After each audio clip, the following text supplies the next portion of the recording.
आपलं शासन, तुमचा विश्वास, आमची बातमी.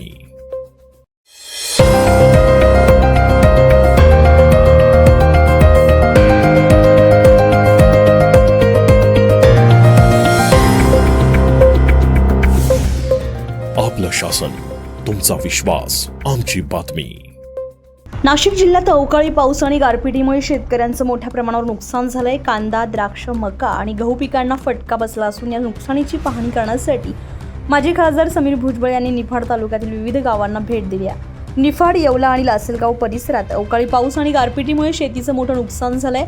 कांदा, द्राक्ष, मका आणि गहू यांसारख्या पिकांचं मोठ्या प्रमाणावर नुकसान झाल्यामुळे शेतकरी संकटात सापडलाय.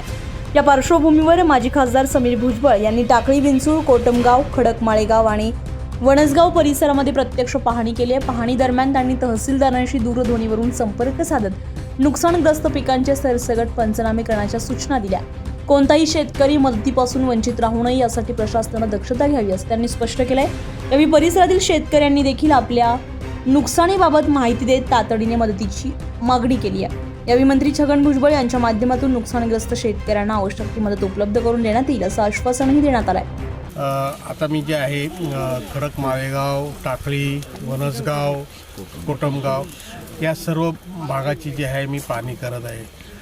2-3 दिवसापूर्वी जे आहे फार मोठ्या प्रमाणात जे आहे अवकाळी पाऊस झाला आणि पावसाबरोबर सर्वात मोठा म्हणजे मारा जो झाला आहे तो गारांचा झालेला आहे. अवकाळी संकटामुळे आधीच अडचणीत असलेल्या शेतकऱ्यांना दिलासा देण्यासाठी प्रशासन आणि लोकप्रतिनिधींची हालचाल सुरू झाली आहे. आता प्रत्यक्ष मदत किती लवकर मिळते याकडे शेतकऱ्यांचं लक्ष लागलंय. ब्युरो रिपोर्ट, आपलं शासन, नाशिक. आपलं शासन, तुमचा विश्वास, आमची बातमी.